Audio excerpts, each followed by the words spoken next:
Welcome back to the Gin's Treasure. Today we're gonna do a super relaxed, easy, very non-difficult, anybody can video for how to do resin. So I went with the Purdue epoxy resin. I have the A and the B, and in the kit that I ordered off Amazon, they have this mold along with many others, but this is the one that we're gonna use today, along with these cups. And this did not come with the kit, I just made it myself. It's a little copper man.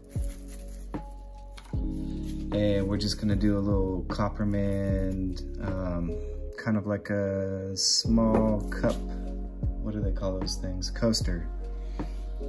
And all right, so we're just gonna hop into it. First thing we wanna do is make sure that we're gloved up. If you wanna be extra secure, then you could even like put like a mat or something down. I just don't care about this desk. You can see right here is some resin that has crusted over from past works, and I'm just not really concerned with messing up this desk.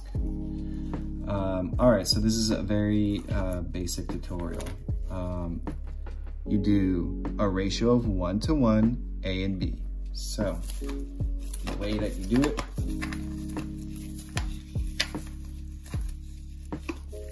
is first you gotta open it, and then, so these cups, they have, I'm not sure if you can see because it's really murky in there, but there's actually measurements, dashes to mark.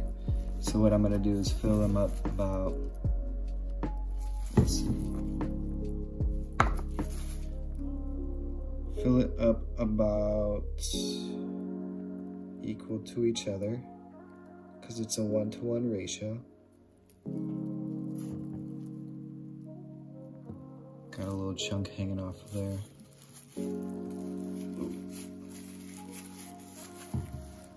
All right.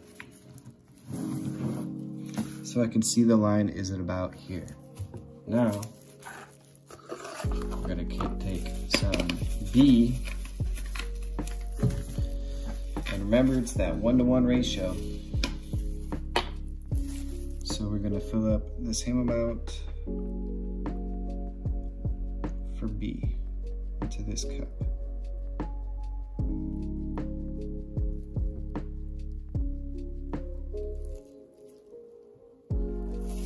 All right, and these resins, they're more of a plasma than a liquid, so it could be a little difficult to get the measurements precisely right. And honestly, truthfully, I don't really, you just gotta eyeball it. Now what we're gonna do is mix both of them from cup A and cup B into cup C. Stir it up.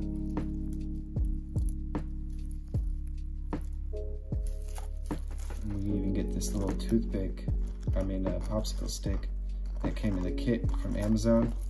A little scraper tool.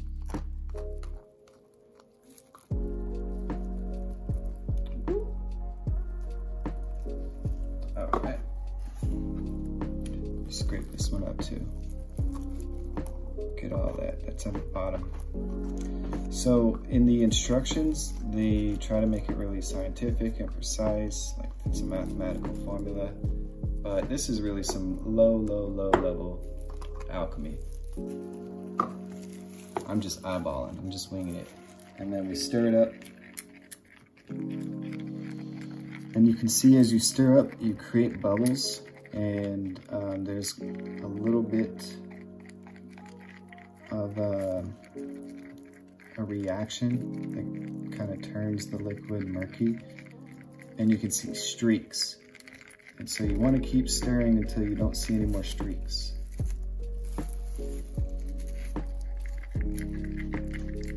And after we get this cup good and mixed, then we're gonna pour it into that last cup there. And this will help the mixing process. It helps blend up anything that was like kind of collected on the sides or the walls of the cup or at the bottom. Now we're gonna give one final mix. Keep it real simple, right? We're just mixing 1 and 2, 1 and 2, 1 and 2. And then we're ready to pour into our mold.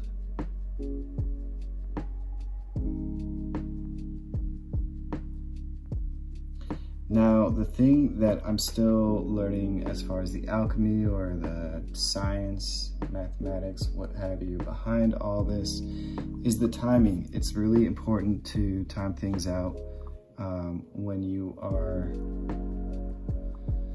dropping something like this in there, or maybe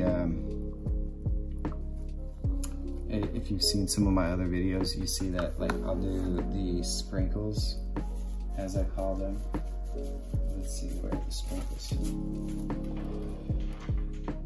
You can see in this bag here, those are, they're all copper wire that's just been chipped into little chips. Some of them are even little coils in there, you can see. And that's what I call the sprinkles.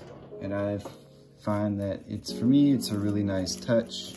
I left my resin in the car that has the sprinkles, but here's a resin from the past. You can see these confetti, it's kind of the same idea. So when the mold was being cast, it was like this. So this would be the surface, and everything underneath, it was like the pyramid was upside down, right? And what I did is I was very impatient and dropped all the confetti in right away. And you can see it just sunk straight to the bottom there. So I would say probably on hour 3 is when you can start dropping. And as you can see, there's a few stragglers that are in the like center there. And those are probably, it would have been good to mark that as far as time, but I'm pretty sure it's all around like 3 hours. Between 3 and 4, I would say, but closer to 3. And that's a good time to drop in your sprinkles if you want to have that appearance of like suspended animation. For this one in particular, don't mean to raise my voice, I apologize. Oh, he's already dipping his toes in there. That's funny. For this one, because it's just the one thing, I'm not going to be adding any sprinkles. I could just drop it in right now, I think. So that's what I'll do. Since he's already dipped his toes in, he's so eager.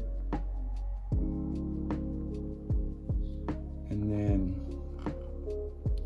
as I place it in there, I can use this popsicle stick to adjust it.